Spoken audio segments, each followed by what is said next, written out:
जय हिंद दोस्तों, वंदे मातरम। स्वागत है आपका अपने चैनल ज्ञान वर्षा में। और इस वीडियो में हम हिंदी से संबंधित 50 क्वेश्चन देखने वाले हैं जो कि सी-टेट, सी-जी-टेट या किसी भी कंपटीशन के लिए इम्पॉर्टेंट है। तो चलिए स्टार्ट करते हैं। पहला, हिंदी किस भाषा परिवार से संबंधित है? तो हिंदी भारोपीय भाषा परिवार से संबंधित है। इसका राइट आंसर आएगा ऑप्शन नंबर सी, भारोपीय। अगला है, हिंदी की उत्पत्ति किससे मानी जाती है? तो हिंदी की उत्पत्ति अपभ्रंश से मानी जाती है, संस्कृत नहीं, अपभ्रंश से मानी जाती है, याद रखिएगा। नेक्स्ट देखते हैं, हिंदी दिवस कब मनाया जाता है? तो ये भी पूछा जाता है, हिंदी दिवस कब मनाया जाता है? तो 14 सितंबर को हिंदी दिवस मनाया जाता है। अगला है, खड़ी बोली किस क्षेत्र की बोली है? तो खड़ी बोली मुख्यतः दिल्ली और मेरठ की बोली है, option number C, Delhi Meerut. अगला है, कामायनी के लेखक कौन है? महादेवी वर्मा, जयशंकर प्रसाद, सुमित्रानंदन पंत या निराला जी? तो कामायनी के लेखक जयशंकर प्रसाद जी है। नेक्स्ट है, निराला किस छायावादी कवि से संबंधित है? तो सूर्यकांत त्रिपाठी, जयशंकर प्रसाद, महादेवी वर्मा या सभी? तो इसका राइट आंसर आएगा सभी। ये सभी जो है वो छायावादी से संबंधित है।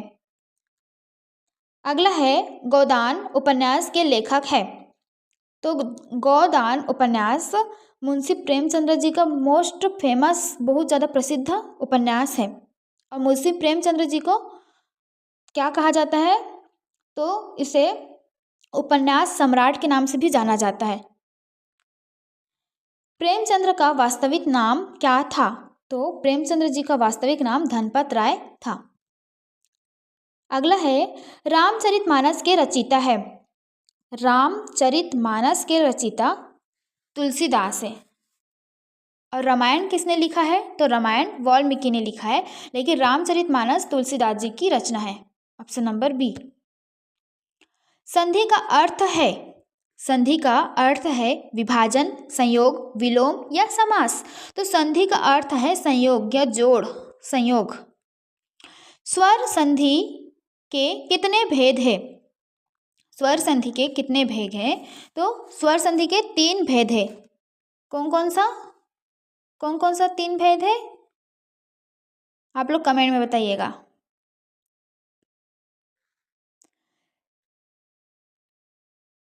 राजा का पुत्र में कौन सा समास है? तो राजा का पुत्र, इसमें तत्पुरुष समास है। जिसमें भी कारक रचना आए, का के की, रा रे री, उसमें क्या होता है? तो तत्पुरुष समास आता है। इसका राइट आंसर ऑप्शन नंबर ए। नेक्स्ट है, कारक के कितने भेद है? तो कारक के 8 भेद है। कर्ता, कर्म, कर्ता ने कर्म को करण से संप्रदान के लिए, अपादान से संबंध, का के की, रा रे री, ये कारक के भेद है। अधिकरण में, पे, पर, ये सब क्या है? कारक के भेद। तो कारक के कितने भेद हैं? तो 8 भेद है। कर्ता कारक का चिन्ह है? इसका राइट आंसर आएगा ने। तो हम लिखते हैं कारक, कारक आप लोग ने पढ़ा है, अगर याद है तो इसमें कर्ता ने होता है, कर्ता ने। तो कर्ता का क्या होगा? ने, ठीक है। कर्ता ने। कर्म का पूछा जाए तो कर्ता ने कर्म को, इसी प्रकार बाकी कारक का भी चिन्ह है। तो कर्ता कारक का चिन्ह होगा ने, ऑप्शन नंबर सी। विलोम शब्द अंधकार का है? क्या है विलोम शब्द? अंधकार। अंधकार का विलोम शब्द होगा प्रकाश, ऑप्शन नंबर ए, प्रकाश। नेक्स्ट देखते हैं,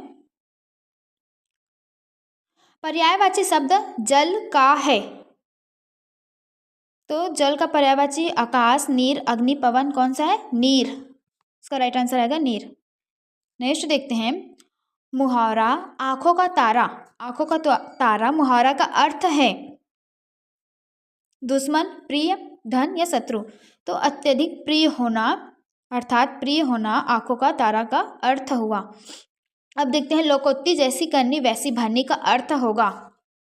जैसी करनी वैसी भरनी का अर्थ क्या होगा? भाग्य, परिश्रम, कर्म का फल या समय? तो हम जैसा कर्म करेंगे वैसा हमें फल मिलेगा। जैसी करनी वैसी भरनी का मीनिंग हुआ। अब देखते हैं छंद। छंद का संबंध किससे है? गद्य से है, व्याकरण से, काव्य से या नाटक से? तो काव्य से छंद का संबंध है। नेक्स्ट देखते हैं, दोहा छंद में मात्राएं होती हैं। दोहा छंद में मात्राएं होती है तो टोटल मात्राओं की बात करें तो दोहा में 26 मात्राएं होती है। रस के कितने अंग हैं? तो अंग की बात करें तो रस के टोटल 3 अंग है। 3 अंग कौन कौन सा? कमेंट में बताइएगा। श्रृंगार रस के स्थायी भाव है। श्रृंगार रस का स्थायी भाव रति नामक स्थायी भाव का श्रृंगार रस में स्थायी भाव है। अलंकार भाषा को बनाता है तो अलंकार भाषा को और ज़्यादा सुंदर बना देता है। उपमा अलंकार में प्रयुक्त शब्द है सा सी। उपमा अलंकार में प्रयुक्त शब्द सा या सी प्रयोग होता है, किसी से तुलना किया जाता है उपमा अलंकार में।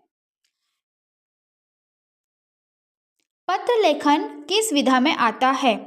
तो पत्र लेखन गद्य विधा के अंतर्गत आती है। गद्य विधा में ही पत्र लेखन को शामिल किया गया है।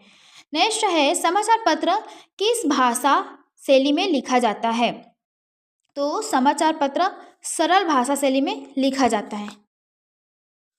नेक्स्ट है, कहानी का अनिवार्य तत्व है छंद, संवाद, रस या अलंकार? तो कहानी के 6 भाग होते हैं, उसमें से अनिवार्य तत्व 6 भाग में से एक है संवाद। 28, बाल साहित्य का उद्देश्य है।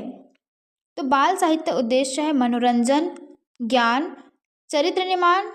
तो सभी इसका उद्देश्य के अंतर्गत सभी आता है।